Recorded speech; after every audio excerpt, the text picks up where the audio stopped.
हम हमारे सी प्रोग्रामिंग के कोर्स में बहुत इम्पोर्टेंट सेगमेंट की तरफ बढ़ चुके हैं। आज हम फंक्शंस को पढ़ने वाले हैं और ये वीडियो हमारे लिए बहुत इम्पोर्टेंट होने वाली है और इस वीडियो की लेंथ थोड़ी बड़ी हो सकती है। तो आप इस वीडियो को बहुत अच्छे से देखना क्योंकि ये आपके लिए बहुत इम्पोर्टेंट होने वाला है।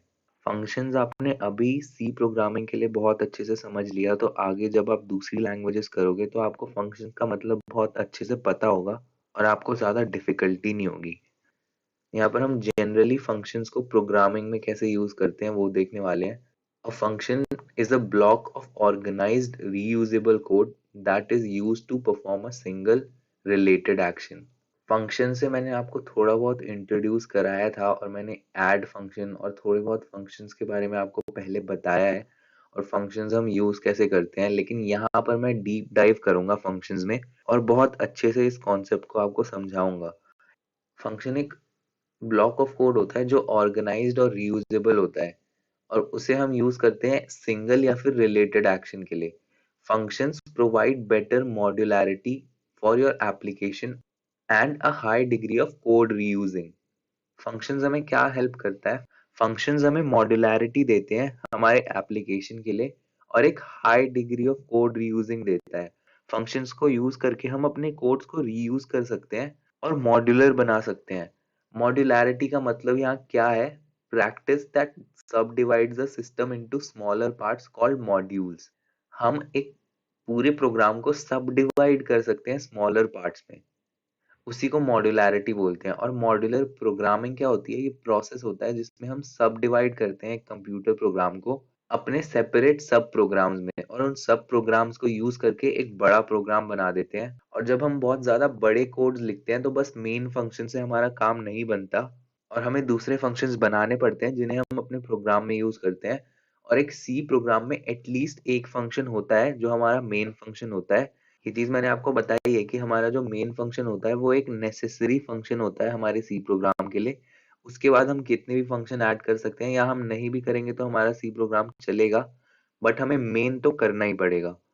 आगे यहाँ पर मैंने ये डिस्टिंक्शन बनाया है, फंक्शन जो होते हैं वो बिल्ट इन भी हो सकते हैं और यूजर डिफाइंड भी हो सकते हैं। बिल्ट इन फंक्शंस के बारे में हम जानते हैं, printf और scanf हमारे ऐसे फंक्शंस होते हैं जो हमारे stdio.h फाइल के अंडर डिफाइंड होते हैं। और हमने कुछ वीडियोस पहले पाव फंक्शन के बारे में भी पढ़ा था। पाव फंक्शन हमारा क्या होता है?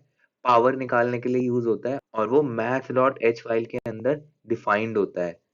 तो इन फंक्शंस का जो काम होता है वो पहले से ही डिफाइंड होता है, इसमें हमें कुछ करना नहीं होता, बस इन फंक्शंस को यूज करके हम अपने प्रोग्राम की फंक्शनैलिटीज को बढ़ा सकते हैं। और फिर आते हैं हमारे user defined functions. User defined functions क्या होते हैं? वो हम खुद बनाते हैं और उस फंक्शन के बारे में जो भी चीज होती है वो सब हम खुद डिफाइन करते हैं। यहाँ पर क्या है, हमने एक फंक्शन बनाया है, फंक्शन का नाम मैंने रखा है मनन और उस फंक्शन का रिटर्न टाइप देखो यहाँ पर इंटीजर है। पहले हमारा रिटर्न टाइप आता है, फिर हमारा फंक्शन का नाम आता है और उसके बाद ये ब्रैकेट्स में आते हैं हमारे पैरामीटर्स। पैरामीटर्स क्या है? हमने यहाँ पर दो वेरिएबल्स दिए हैं, दोनों इंटीजर टाइप के हैं और उसके बाद हमारी ये फंक्शन बॉडी है।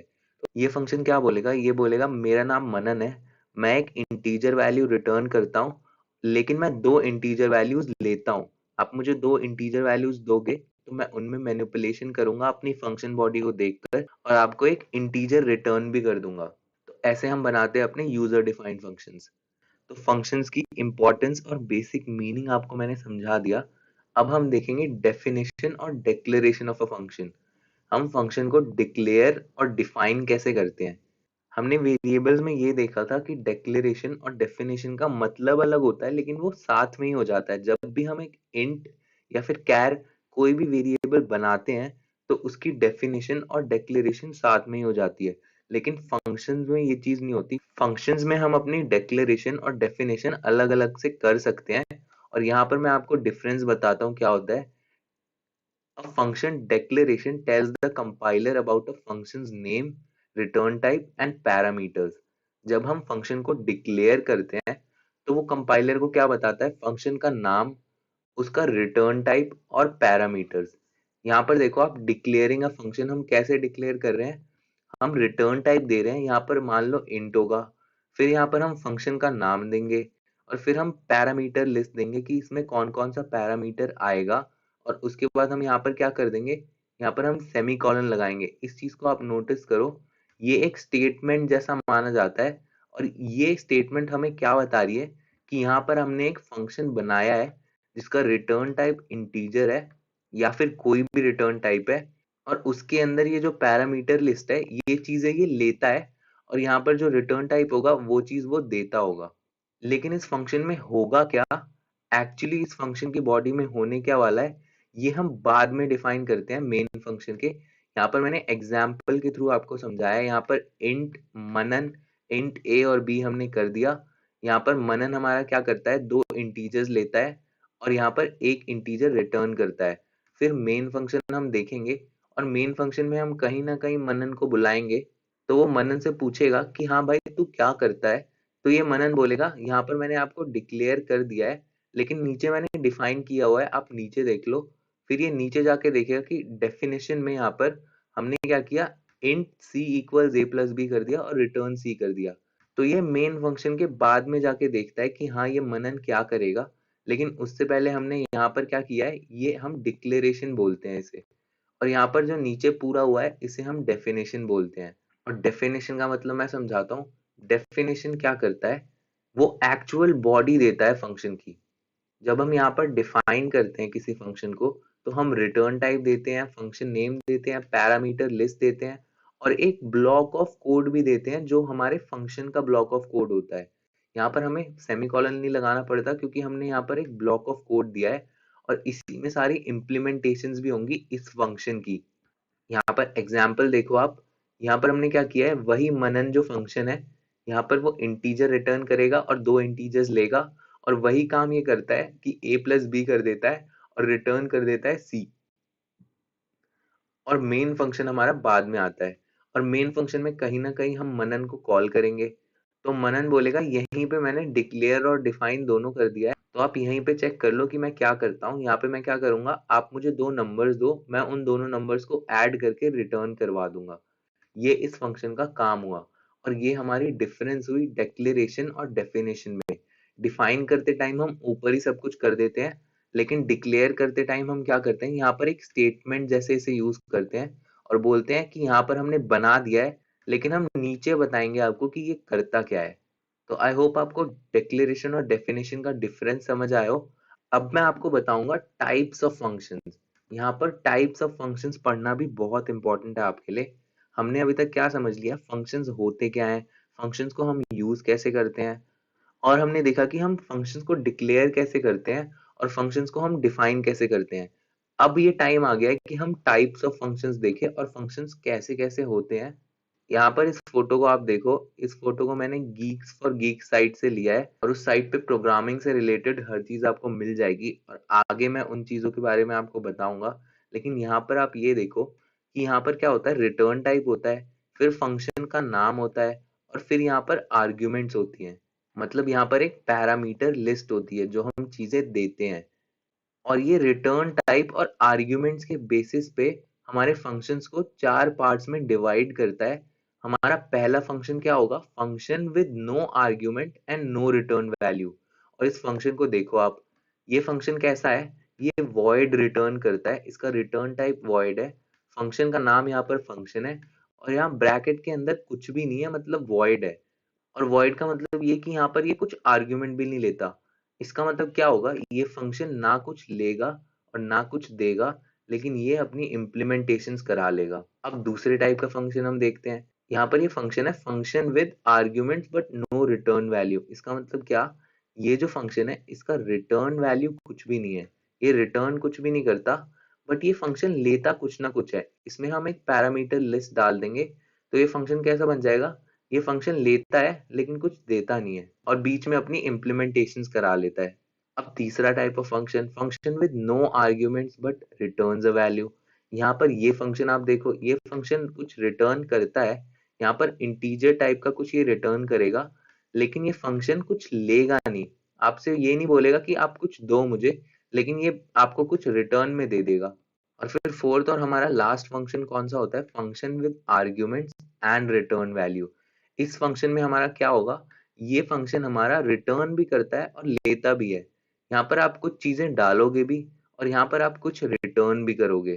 तो ये हमारे 4 टाइप्स ऑफ फंक्शंस होते हैं based on return value and arguments. तो आप इन चीज़ों को नोट कर लो या स्क्रीनशॉट ले लो, ये सब बहुत इंपॉर्टेंट है आपके लिए और ये चीज़ें आपको बहुत काम आएगी पूरी प्रोग्रामिंग में। यहाँ पे मैं एक प्रोग्राम के थ्रू आपको बहुत अच्छे से फंक्शंस को समझाऊंगा और फिर हम 4 छोटे-छोटे प्रोग्राम्स लेंगे और हम इन चारों अलग-अलग टाइप्स ऑफ फंक्शंस को समझेंगे। तो अब हम हमारे वीएस कोड पर चलते हैं। सबसे पहले मैं फंक्शंस की एडवांटेज को आपको समझाऊंगा एक बेसिक प्रोग्राम के थ्रू और उसके बाद मैं 4 छोटे-छोटे प्रोग्राम्स दिखाऊंगा जिसमें हम 2 नंबर्स को ऐड करेंगे। लेकिन सबसे पहले मैं आपको ये बताना चाहता हूँ कि फंक्शंस को हम यूज क्यों करते हैं और कैसे करते हैं। जो मैंने फंक्शन की डेफिनेशन और उसका एडवांटेज आपको बताया था वो सब मैं यहाँ पर आपको अभी क्लियर करूंगा इस प्रोग्राम में। इसमें हमने किया क्या है, आप देखो इस प्रोग्राम में हमने stdio.h फाइल इंक्लूड कराई है और फिर हमने कुछ फंक्शंस बनाए हैं। यहाँ पर ये आप देख रहे हो ये सब हमारे फंक्शंस हैं और इन फंक्शंस को हमने डिक्लेयर और डिफाइन यहीं पे कर दिया है। ये हमारी होती है डेफिनेशन और ये हमारी होती है डिक्लेरेशन। हमने यहाँ पर डिक्लेयर और डिफाइन यहीं पे सारे फंक्शंस को कर दिया है और नीचे ये देखो हमने मेन फंक्शन भी बनाया है। मेन फंक्शन हमारा नेसेसरी फंक्शन होता है और हमें ये बनाना ही होता है। अब मैं ये सारे फंक्शंस आपको समझाता हूँ मैंने क्यों बनाए हैं और इन्हें मैं अपने प्रोग्राम में यूज कैसे करूंगा और मैं आपको ये समझाऊंगा कि हमारे फंक्शंस हमारी मॉड्यूलैरिटी और कोड रीयूजेबिलिटी में कैसे हेल्प करते हैं। तो यहाँ पर देखो आप मैंने कुछ फंक्शंस बनाए हैं। हमारा पहला फंक्शन क्या है, हमारे पहले फंक्शन का नाम क्या है, ऐड। तो ये फंक्शन हमारा ऐड करेगा और इसका रिटर्न टाइप वॉइड है और हम इसमें पैरामीटर्स भी कुछ नहीं देते हैं। तो यहाँ पे आप वॉइड की जगह कुछ नहीं लिखोगे तो भी चलेगा, मैंने बस ये आपको बताने के लिए लिखा था। यहाँ आप कुछ नहीं लिखोगे तो कंपाइलर खुद समझ जाएगा कि ये एक वॉइड है। बस यहाँ पर ये जो इम्प्लीमेंटेशन है ये हमारा ब्लॉक ऑफ कोड है हमारे ऐड फंक्शन के लिए और ये इम्प्लीमेंट हो जाएगा जब भी हम इसे कहीं पे कॉल करेंगे। अब यहाँ पर होगा क्या, जब हम ऐड फंक्शन को कॉल करेंगे तो वो यहाँ पर ये रन करेगा और बोलेगा print enter the numbers you want to add. और फिर हम यहाँ पर दो वेरिएबल्स बना रहे हैं ए और बी जो इंटीजर टाइप के हैं और फिर हम उन वेरिएबल्स को स्कैन करा रहे हैं स्कैनफ का यूज करके और परसेंटेज डी फॉर्मेट स्पेसिफायर का यूज करके। उसके बाद हम क्या करेंगे, प्रिंट करेंगे the addition is percentage D और परसेंटेज डी की जगह हम क्या डाल देंगे, ए प्लस बी। यहाँ पर हमने अरिथमेटिक ऑपरेटर का यूज करके ए और बी को ऐड करा दिया और वो रिटर्न कर देंगे हम परसेंटेज डी में। तो ये हमारा ऐड फंक्शन हुआ और इसका काम हुआ और इस ऐड फंक्शन का रिटर्न टाइप हमने वॉइड रखा है और कुछ पैरामीटर्स भी नहीं दिए हैं। अब यहाँ देखो सब्ट्रैक्ट बनाया मैंने, दूसरा फंक्शन हमारा है सब्ट्रैक्ट और उसका रिटर्न टाइप भी वॉइड है और उसमें भी पैरामीटर्स कुछ नहीं दे रहा मैं। इसमें मैंने क्या करा है, इसमें मैंने बोला है enter the number you want to subtract. उसके बाद हम दो नंबर्स बना रहे हैं, फिर हम उन्हें स्कैन करा रहे हैं और फिर हम सब्ट्रैक्शन वैसे ही करा देंगे a माइनस बी करके।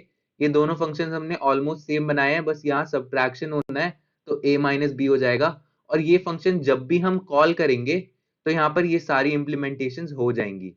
और उसके बाद आप देखो मैंने एक और फंक्शन बनाया है, इस फंक्शन का नाम मैंने मनन रखा है।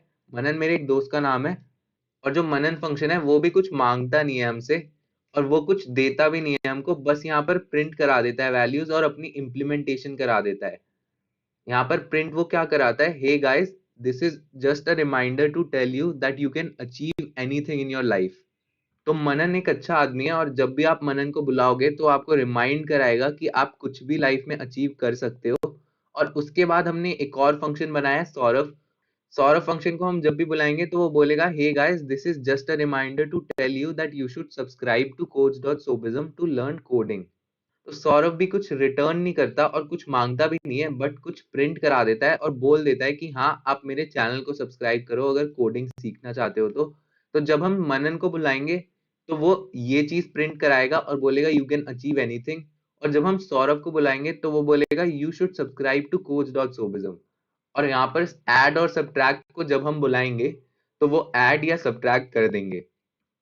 तो मान लो हमें एक प्रोग्राम बनाना था, इस प्रोग्राम में हमने एडिशन भी डालना था और सब्ट्रैक्शन भी डालना था। लेकिन सबसे पहले यहाँ पर मैं मनन को बुला के आपको दिखाता हूँ। मनन को हम बुलाएंगे तो मनन बोलेगा, अभी मैं इसे रन करा कर दिखाता हूँ। यहाँ पर इसे मैंने रन कराया तो ये कुछ वार्निंग दे रहा है हमें यहाँ पर कोई एरर नहीं आई है बट वार्निंग आई है। वार्निंग में हमें क्या बोल रहा है, return type defaults to int, और यहाँ पर हर चीज के लिए यही है। तो यहाँ पर हमें क्या करना होगा, यहाँ पर ये चीज आप याद रखना, जब भी आप एक फंक्शन यहाँ पर बनाओगे तो आप रिटर्न टाइप कुछ नहीं डालना चाहते तो वॉइड डाल देना, क्योंकि कंपाइलर जो डिफॉल्ट समझता है, डिफॉल्ट में उसे ये लगेगा कि हाँ आप इंटीजर टाइप रिटर्न करना चाहते हो, लेकिन यहाँ पर है वॉइड तो आपको वॉइड करना पड़ेगा, नहीं तो गलती आ जाएगी। ये कोई एरर नहीं है बट वार्निंग है, इसलिए आप इस चीज को कर लो और हमारी वार्निंग हट जाएगी ये करने से। यहाँ पर आप void रिटर्न टाइप में डाल दोगे तो कोई प्रॉब्लम नहीं आएगी इस प्रोग्राम में। आप इसे फिर से रन कराओगे तो यहाँ पर ये आ गया है, देखो कि hey guys this is just a reminder to tell you that you can achieve anything in your life. और क्योंकि हमने मनन को बुलाया था बस, तो बस मनन ने अपना काम कर दिया, और ये फंक्शंस डिफाइंड तो है यहाँ पर, लेकिन इन्हें कभी बुलाया ही नहीं गया, तो इनका कोई काम नहीं होगा। और मान लो अभी आप किसी और को भी बुला लो, आप सौरभ को बुला लो, सौरभ को आप बुलाओगे तो सौरभ अपना काम करेगा। यहाँ पर आपने सौरभ को बुलाया तो यहाँ मनन ने पहले बोला, उसके बाद सौरभ ने बोला, क्योंकि यहाँ पर ऑर्डर भी यही था। और जब हम एक void रिटर्न टाइप का फंक्शन बुलाते हैं, जैसे हमने यहाँ पर बुलाया है, इसका रिटर्न टाइप void है, तो आप ऐसे सिंपली स्टेटमेंट जैसे उसे बुला लो। हमने बस ये लिख देना है कि हाँ हम इस फंक्शन को यहाँ पर बुला रहे हैं, तो वो अपना सारा काम कर लेगा। मान लो यहाँ पर आप ऐड कराना चाहते हो, आपने ऐड करा लिया। फिर आप सब्ट्रैक्ट कराना चाहते हो, आपने सब्ट्रैक्ट भी करा लिया। आप फिर से मनन को बुलाओ, यहाँ पर आप फिर से मनन को बुला सकते हो, और अगर आप चाहो तो यहाँ पर फिर से ऐड को भी बुला सकते हो। और इसी को हम कोड रीयूजेबिलिटी कहते हैं। हम एक फंक्शन को अपने प्रोग्राम में एक से ज्यादा बार बुला सकते हैं। जैसे हमने यहाँ पर मनन को भी 2 बार बुला लिया, ऐड को भी 2 बार बुला लिया। आप यहाँ पर एंड में सौरभ को भी एक बार बुला लो, क्योंकि एंड में मैं आपको रिमाइंड भी कराना चाहता हूँ कि आपको यहाँ सब्सक्राइब करना चाहिए। आपको सारी चीजें मैं पढ़ा रहा हूँ यहाँ पर। तो हमने इन फंक्शंस को बार बार यहाँ पर बुला लिया है। तो ये देखो यहाँ पर जो ऑर्डर होगा उसी ऑर्डर में ये सारे फंक्शन अपने चलेंगे। और हमारा जो कंपाइलर होता है, वो जब रीड करना शुरू करता है, हमेशा वो मेन फंक्शन से रीड करना शुरू करता है। तो यहाँ पर हमारा कंपाइलर क्या करेगा, आएगा और यहाँ पे मनन से रीड करना शुरू करेगा, और फिर यहाँ मनन की इम्प्लीमेंटेशन कराएगा, फिर सौरभ की, फिर ऐड की, फिर सब्ट्रैक्ट की, और ऐसे ही जितनी नीचे चीजें होंगी वो करता रहेगा। अभी मैं इसे फिर से आपको रन करके दिखाता हूँ। यहाँ पर हमने इसे फिर से रन किया, तो यहाँ क्या हुआ, पहले मनन को हमने बुलाया था, तो मनन ने हमें क्या बोला, hey guys this is just a reminder to tell you that you can achieve anything in your life. और उसके बाद हमने सौरभ को बुलाया था, तो सौरभ ने क्या बोला हमें कि hey guys this is just a reminder to tell you that you should subscribe to coach.sobism। फिर हमने ऐड को बुलाया था, और ऐड में हमारा प्रिंटफ था, उसके बाद स्कैन था, तो हमें स्कैन तो करानी पड़ेगी वैल्यूज। तो यहाँ मैं 2 और 2 का एडिशन कर दूंगा, तो यहाँ पर नीचे आ जाएगा द एडिशन इज 4। और उसके बाद हमने सब्ट्रैक्ट को बुलाया, तो उसकी इंप्लीमेंटेशन शुरू हो गई, और वो बोलेगा हमसे कि enter the numbers you want to subtract. यहाँ पर मैं 4 दे दूंगा और 2 दे दूंगा। तो हमने 4 माइनस 2 करा, तो हमारा आंसर सब्ट्रैक्शन में 2 आ गया। और उसके बाद फिर से ये हे गाइस आ गया। यहाँ पर गैप क्यों आया मैं बताता हूँ। यहाँ पर गैप इसलिए आया क्योंकि हमने यहाँ बैकस्लैश n पहले ही लगा दिया था, तो यहाँ पर वही चीज हुई है। और हमने मनन को सब्ट्रैक्ट के बाद बुलाया था, तो मनन ने बोला hey guys this is just a reminder to tell you that you can achieve anything in your life. फिर मनन के बाद हमने ऐड को बुलाया, तो हम फिर से 3 + 4 करा देंगे, तो हमारा 7 हो जाएगा। और एंड में हमने सौरभ को बुलाया था, तो सौरभ ने बोला hey guys this is just a reminder to tell you that you should subscribe to coach.sobism to learn coding. तो ऐसे हम एक प्रोग्राम में हमारे किसी भी फंक्शन को कितनी भी बार कॉल कर सकते हैं। और इस प्रोग्राम में मैंने आपको ये दिखाया कि हम कोड को रीयूज कैसे करते हैं। मान लो हमें एक बहुत बड़ा प्रोग्राम बनाना है जिसमें एक चीज को हमें बार बार करवाना है, तो अगर आप मेन फंक्शन में ही उसे लिखने गए तो आप लिखते ही रह जाओगे, लिखते ही रह जाओगे, आप कोड को वापस लिखते जाओगे। लेकिन हमने अलग से एक ऐड फंक्शन बना दिया, तो आप ऐड को कितनी भी बार बुला लो वो अपना काम बार बार करेगा, और इसी को हम कोड रीयूजेबिलिटी बोलते हैं। और दूसरी चीज हमारी मॉड्यूलैरिटी होती है। मॉड्यूलैरिटी यहाँ कैसे आई, हमने यहाँ पर अपने एक प्रोग्राम को अलग अलग सब प्रोग्राम्स में डिवाइड कर दिया। हमने अपने प्रोग्राम को ऐड, सब्ट्रैक्ट, मनन और सौरभ इन अलग अलग छोटे छोटे फंक्शंस में सब डिवाइड करके यहाँ पर मॉड्यूलैरिटी बढ़ा दी। मान लो अगर आप एक बहुत बड़ा प्रोग्राम या बहुत बड़ी गेम बनाने वाले हो, उस गेम में हमें कुछ छोटी छोटी चीजें करवानी है, तो आप किसी एक प्रोग्रामर को एक फंक्शन बनाने को बोल सकते हो, दूसरे प्रोग्रामर को दूसरे फंक्शन को बनाने को बोल सकते हो, और ऐसे ही एक बहुत बड़े प्रोजेक्ट पे 10-15 लोग या 5-6 लोग काम कर सकते हैं, और अलग अलग उनका काम होगा, वो अलग अलग फंक्शंस बनाएंगे और उन सबको क्लब करके हम यहाँ पर एक पूरा प्रोग्राम बना सकते हैं। और इसी को हम मॉड्यूलैरिटी कहते हैं, हम सब डिवाइड कर देते हैं अपने प्रोग्राम को। तो यहाँ पर मैंने फंक्शन का पूरा यूज और एडवांटेजेस को आपको मैंने समझाया। यहाँ पर मैं एक और छोटी सी चीज आपको इसी प्रोग्राम में बता देता हूँ। मान लो अगर आप इस फंक्शन को, ये सौरभ फंक्शन है, इसे आप हर जगह बुलाना चाहते हो। मान लो आपने यहाँ पर भी इसे बुला दिया, आप इसे दूसरे फंक्शन में भी बुला सकते हो। जरूरी नहीं है कि आप सौरभ को बस मेन फंक्शन में बुलाओ, इसे आप किसी भी फंक्शन में बुला सकते हो। आपने मान लो यहाँ पर सौरभ को बुला दिया, और मान लो यहाँ पर भी आप सौरभ को बुलाना चाहते हो, आपने यहाँ पर भी सौरभ को बुला दिया। सौरभ हर जगह हर फंक्शन में आ सकता है, आप कहीं भी इसे कॉल कर सकते हो। यहाँ पर भी आप बुला सकते हो, आप मनन में भी सौरभ को एक बार बुला लो। ठीक है, सौरभ को हमने हर जगह बुला दिया है, और इसे हम कहते हैं calling a function with in a function. एक फंक्शन के अंदर ही हम दूसरे फंक्शन को कॉल कर देते हैं। तो यहाँ पर ये सारी चीजें मैं हटा के आपको दिखाता हूँ ये कैसे होगा। मान लो यहाँ पर बस हम ऐड फंक्शन को बुलाएं, तो हमने यहाँ पर ऐड फंक्शन को बुलाया और इसे रन कराया। तो यहाँ पर क्या हुआ, तो यहाँ पर हमारा एरर आ गया। यहाँ पर बोल रहा है इम्प्लिसिट डिक्लेरेशन ऑफ फंक्शन। यहाँ पर गलती क्या हुई है, गलती यहाँ पर ये हुई है कि हमने जो सौरभ फंक्शन है उसे लास्ट में डिफाइन किया है और बुला पहले लिया है। हमारा प्रोग्राम यहाँ पर मेन से रीड करना शुरू करेगा, वो ऐड को बुलाएगा, ऐड को बुलाएगा तो ये ऐड में जाएगा, ऐड में जाएगा, ये सारी चीजें तो करा सकता है वो। लेकिन यहाँ पर जब सौरभ को बुलाएगा तो वो बोलेगा सौरभ है कहाँ, तो उसे पता नहीं लगेगा, इसलिए सौरभ को हमें सबसे ऊपर डिफाइन करना पड़ेगा। यहाँ पर आप ऑल्ट दबा के इसे सबसे ऊपर कर दो, यहाँ पर stdio.h के नीचे इसे डाल दो, क्योंकि यहाँ पर हमने इसे बुलाया है तो इसे हमें ऊपर डिफाइन भी करना पड़ेगा। ये चीज आप समझो, नहीं तो हमारी वार्निंग और गलतियां आने लगती है।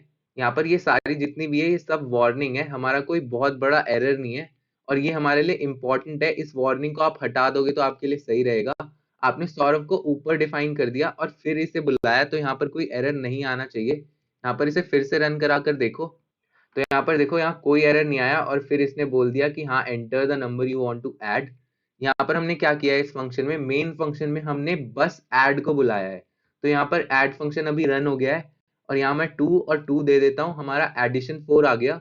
और ये जो सौरभ फंक्शन था जिसमें हमने लिखा था कि आप codes.sobism को सब्सक्राइब करो, वो खुद ही आ गया, हमें उसे बुलाना नहीं पड़ा, क्योंकि हमने यहाँ पर क्या किया है, हमने यहाँ पर एक फंक्शन को दूसरे फंक्शन के अंदर ही बुला लिया। Calling a function with in a function बोलते हैं इसे। और ये कॉन्सेप्ट भी मैं आपको बताना चाहता था, ये हमारे लिए इंपॉर्टेंट होता है। और ऐसे ही हम यहाँ पर कितनी भी बार किसी भी फंक्शन को बुला सकते हैं और अपना काम कर सकते हैं। और यहाँ पर मैं आपको एक और चीज अभी दिखाता हूँ। मान लो हमने ये सौरभ फंक्शन बनाया था, आप इसी फंक्शन में सौरभ फंक्शन को वापस बुलाने की कोशिश करो। आपने यहाँ पर फिर से सौरभ को बुला लिया, और ये हमारा एक इनफाइनाइट प्रोसेस हो जाएगा। देखो जैसे हम सौरभ फंक्शन को सौरभ के अंदर ही बुला रहे हैं, तो मान लो जब हम मेन फंक्शन में एक बार सौरभ को बुलाएंगे, मतलब जब हम इसे कॉल करेंगे, तो ये अपना यहाँ प्रिंट कराएगा, और फिर ये इसे सौरभ को कॉल कर देगा, और फिर ये यहाँ से यहाँ पर जाएगा, और ये फिर यहाँ अंदर घुस के प्रिंट एफ करेगा, और ये फिर सौरभ को कॉल कर देगा, और ये चीज हमारी लूप में होती जाएगी। इस चीज को मैं आपको दिखाता हूँ कैसे होगा ये। मान लो इस ऐड फंक्शन को आप यहाँ से हटाओ, और आप सौरभ को बुला के देखो। सौरभ को आपने बुलाया, तो यहाँ पर अब रन करा कर देखो, यहाँ पर ये क्या होगा, ये बार बार सौरभ को बुलाता जाएगा। यहाँ पर देखो हमारा आ रहा है, hey guys, this is just a reminder to tell you that you should subscribe to codes.sobism। और ये रुक ही नहीं रहा, क्योंकि हमने सौरभ को सौरभ फंक्शन में ही बुला लिया है, और उसी फंक्शन को हम बार बार बुलाए जा रहे हैं। तो अब मैं इसे रोक देता हूँ। यहाँ पर आप देखो मैंने इस प्रोग्राम को अभी रोका, तो हमारी विंडो रिस्पॉन्ड करना बंद कर दिया इसने, क्योंकि यहाँ पर क्या हुआ है, हमने एक इनफाइनाइट प्रोसेस कर दिया और एक फंक्शन बार बार कॉल होता जा रहा था। तो हमारे जो प्रोग्राम है उसकी मेमोरी इतनी ज्यादा बढ़ गई कि हमारी ये VS कोड ने रिस्पॉन्ड करना ही बंद कर दिया। आपको भी मैं यही सजेस्ट करूंगा कि ये चीज हमें नहीं करनी चाहिए, इससे हमारा प्रोग्राम क्रैश हो जाता है। तो अब हमें अपने टाइप्स ऑफ फंक्शन समझने हैं। हमने यहाँ पर 4 प्रोग्राम्स बनाए हैं छोटे छोटे। यहाँ हमारा सेम ऐड फंक्शन होगा और हम हर प्रोग्राम में सेम चीज कराएंगे, एडिशन का ही हर प्रोग्राम है, लेकिन हमने जो फंक्शंस बनाए हैं यहाँ पर वो अलग अलग टाइप के हैं। हम अपने रिटर्न टाइप और अपने पैरामीटर्स के बेसिस पे ये जो फंक्शंस हैं ये सारे अलग अलग फंक्शंस हैं। तो मैं इन चारों को आपको समझाता हूँ और इनसे आपको समझ आएगा कि हम अलग अलग टाइप के फंक्शंस को कैसे यूज करते हैं।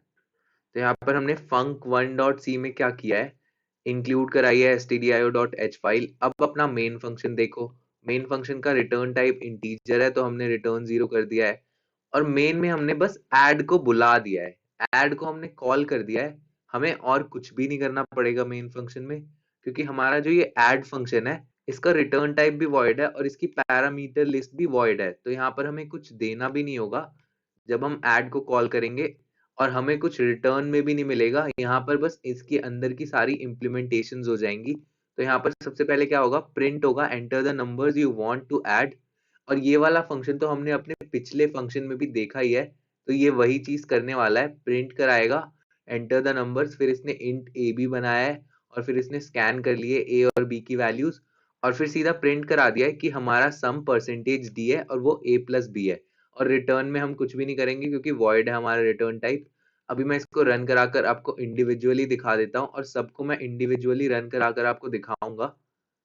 आउटपुट हमारा सबके लिए सेम होगा, लेकिन फंक्शंस हमने अलग अलग तरीके से डिफाइन किए हैं। मैं ये आपको दिखाना चाहता हूँ। यहाँ पर enter the numbers you want to add आ गया है, यहाँ पर मैं 2 और 2 को ऐड करके आपको दिखाऊंगा और हमारा सम 4 आ जाएगा। अब मैं यहाँ पर आपको सेकेंड फंक्शन के बारे में बताना चाहता हूँ। ये सेकेंड टाइप ऑफ फंक्शन है और इसमें हम क्या कर रहे हैं, इसमें रिटर्न टाइप भी हमारा होगा और यहाँ पर पैरामीटर लिस्ट भी होगी। और इस ऐड फंक्शन में हम क्या करने वाले हैं, बस रिटर्न कर देंगे a प्लस बी। हमें यहाँ पर क्या करना होगा, इस ऐड फंक्शन में दो वैल्यूज देनी होगी, इंटीजर वैल्यूज, और उन दोनों वैल्यूज को ये ऐड करके हमें रिटर्न कर देगा। तो इस प्रोग्राम को आप देखो मैंने कैसे बनाया है। यहाँ पर मेन फंक्शन में हम प्रिंट कराएंगे enter the numbers you want to add, और फिर हम इंट एक्स वाई यहीं पे बनाएंगे। फिर हम क्या करेंगे, स्कैन कर लेंगे एक्स और वाई की वैल्यू को, और फिर हम क्या कराने वाले हैं, यहाँ पर प्रिंट करा देंगे the some is percentage D, और परसेंटेज डी की जगह हम क्या लिखेंगे, ऐड, और उसमें एक्स और वाई डाल देंगे, और फिर x और y की कॉपी हमारी यहाँ a और b में चली जाती है। और होता क्या है मैं आपको बताता हूँ, परसेंटेज d देखते ही हमारा कंपाइलर क्या बोलता है, मुझे एक इंटीजर दो, और फिर यहाँ पर ये इसे इंटीजर को ढूंढेगा। और यहाँ आप देखो ये हमारा जो ऐड फंक्शन है ये रिटर्न एक इंटीजर करता है, और वो रिटर्न वैल्यू क्या होती है, a प्लस बी। तो यहाँ पर आप अंदर जो भी दोगे, आपने दो इंटीजर्स दे दिए, उन दोनों इंटीजर्स को वो ऐड कर देगा। एक्स और वाई की वैल्यू यहाँ कॉपी हुई और फिर उन कॉपी को ये ऐड करके यहाँ पर रिटर्न कर देगा। तो यहाँ ऐड एक्स और वाई की जगह क्या आ जाएगा, एक्स प्लस वाई, और फिर वही यहाँ पर प्रिंट होगा। और हमने हमारे लास्ट वाले प्रोग्राम में भी देखा था वही चीज हुई थी, यहाँ पे भी वही होगा। यहाँ पर भी वही मांग लिया है, enter the numbers you want to add, हम फिर से 2 2 देंगे, और मैं दिखाऊंगा आपको कि द सम इज 4 यहाँ पर भी आ जाएगा। और इस फंक्शन को हमने कैसे यूज किया और कैसे रन किया ये देखो आप। उसमें हमें कुछ भी नहीं लिखना पड़ा मेन में, बट यहाँ पर हमें लिखना इसलिए पड़ा क्योंकि यहाँ पर ये इम्प्लीमेंटेशंस नहीं कर रहा, यहाँ पर ये सारी चीजें यहीं पे होंगी, और हमें अपने मेन फंक्शन में एक्स और वाई को स्कैन कराना पड़ेगा। इसलिए हमने मेन फंक्शन में ये सब करा लिया है, और हम बस अपने पैरामीटर्स इसमें डाल देंगे एक्स और वाई, और बाद में ये रिटर्न कर देगा उन पैरामीटर्स को ऐड करके। अब देखो अपना थर्ड फंक्शन। थर्ड फंक्शन हमारा क्या है, इसका रिटर्न टाइप वॉइड है लेकिन इसकी पैरामीटर लिस्ट खाली नहीं है। इसकी पैरामीटर लिस्ट में हमने दो इंटीजर्स दिए हैं, और यहाँ पर हमारे मेन फंक्शन से हमारा कंपाइलर रीड करना शुरू करेगा। वो बोलेगा आपने दो वेरिएबल्स डिफाइन किए हैं, एक्स और वाई, और फिर हमारा प्रिंट करा देगा enter the numbers you want to add. उसके बाद ये स्कैन कर लेगा एक्स और वाई को, फिर ये क्या करेगा, यहाँ पर हमने ऐड और एक्स वाई ऐसे ही बुला दिया। इस ऐड फंक्शन को हम कॉल कर रहे हैं, बट यहाँ पे इसे हम किसी को असाइन नहीं कर सकते। मतलब यहाँ पर हम ये नहीं कर सकते कि हम इन टाइप का एक सम बनाए और उसे सम को असाइन करें, क्योंकि यहाँ पर कोई रिटर्न टाइप ही नहीं है। इस ऐड का कोई रिटर्न टाइप नहीं है, ये कुछ रिटर्न नहीं करता, तो इसे हम एज अ स्टेटमेंट कॉल करते हैं। लेकिन इसे कुछ पैरामीटर्स चाहिए, तो वो पैरामीटर्स देना हमारी रिस्पॉन्सिबिलिटी है। ये क्या मांगता है, ये दो इंटीजर्स मांगता है, और वो क्या करता है, फिर वो प्रिंट करा देता है उन इंटीजर्स को ऐड करके। ऐड को हम बुलाएंगे तो वो अपनी इम्प्लीमेंटेशंस करा देगा। अब इस फंक्शन को मैं रन करा कर आपको दिखाता हूँ। हमारी सेम चीजें होंगी, हम सेम 2 और 2 डालेंगे और यहाँ पर फिर से 4 आ जाएगा। अब हमारी बारी है फोर्थ टाइप ऑफ फंक्शन को पढ़ने की। और फोर्थ टाइप ऑफ फंक्शन क्या होता है, जो हमारा रिटर्न टाइप उसका होता है लेकिन हमारी पैरामीटर लिस्ट वॉइड होती है। और इस फंक्शन का नाम भी ऐड है और ये भी वही चीज कराने वाला है पूरा प्रोग्राम। और अब आप मेन फंक्शन को देखो, आपने क्या किया, एक वेरिएबल बनाया है सम और उसे असाइन कर दिया है ऐड। और ऐड हमारा कुछ लेता नहीं है लेकिन रिटर्न करता है। ये रिटर्न करेगा एक इंटीजर, तो हमें यहाँ पर एक इंटीजर में ही उसे असाइन कराना पड़ेगा। आप इसे एज अ स्टेटमेंट नहीं बुला सकते क्योंकि ये कुछ वैल्यू रिटर्न भी करता है। तो यहाँ पर हमने सम को असाइन करा दिया है, जो भी ऐड हमारा रिटर्न करेगा। और हमें यहाँ पर पता है कि ऐड क्या करने वाला है। यहाँ पर ये पहले बोलेगा आपको कि आप 2 नंबर्स मुझे दे दो, और फिर ये उन 2 नंबर्स को पहले डिक्लेयर करेगा, फिर यहाँ पर स्कैन करा लेगा। आप उन 2 नंबर्स को जब दे दोगे तो ये क्या करेगा, रिटर्न कर देगा उन 2 नंबर्स को ऐड करके। और यही जो रिटर्न होने वाला है ये सम में असाइन हो जाएगा। और फिर हम यहाँ पर इसे प्रिंट करा देंगे कि the some is percentage D, और यहाँ पर हम सम डाल देंगे। आप यहाँ पर क्या कर सकते हो, इस चीज को कमेंट कर दो कंट्रोल प्लस स्लैश से, और यहाँ पर आप सीधा ऐड फंक्शन को कॉल करोगे तो भी ये चल जाएगा। क्योंकि यहाँ पर जब ये परसेंटेज डी देखेगा हमारा प्रोग्राम, तो वो एक इंटीजर वैल्यू मांगेगा। तो यहाँ पर ये कॉमा के बाद देखता है, तो ये देखता है कि ऐड फंक्शन को हमने कॉल किया है और ऐड फंक्शन हमारा एक इंटीजर रिटर्न कर ही देगा। तो यहाँ पर ये ऐसे भी चल जाएगा बिन हमारे सम वेरिएबल बनाए भी। अब मैं इसे रन करा कर दिखाता हूँ। तो ये भी वैसे ही रन हो गया है। और यहाँ पर ये मांग रहा है आपसे enter the number you want to add. आप फिर से 2 और 2 दे दो और आपका 4 आ जाएगा। और ये चारों जो भी हमने फंक्शंस आपको अभी मैंने समझाए हैं, ये सारे अलग अलग टाइप्स ऑफ फंक्शंस हैं लेकिन इनका काम सेम होने वाला है। और आप ये देखो कि जब हम मेन फंक्शन में अलग अलग टाइप के ऐड फंक्शंस बुला रहे हैं, यहाँ पर रिटर्न टाइप भी है और आपको कुछ देना भी है, तो आपको मेन फंक्शन में ही डिक्लेयर भी करनी पड़ेगी चीजें। और यहाँ पर आपको कुछ देना भी नहीं है, कुछ लेना भी नहीं है, सब वॉइड है। तो आप सीधा यहाँ पर एज अ स्टेटमेंट इसे बुला लो। और ऐसे ही यहाँ अलग अलग चीजों के लिए अलग अलग यहाँ पर इम्प्लीमेंटेशन मेन फंक्शन में है। इन सबको आप देखो और अच्छे से समझने की कोशिश करो कि यहाँ पर क्या हो रहा है। आई होप आपको टाइप्स ऑफ फंक्शंस भी समझ आ गए हो और फंक्शंस का पूरा कॉन्सेप्ट आपको क्रिस्टल क्लियर हो गया हो।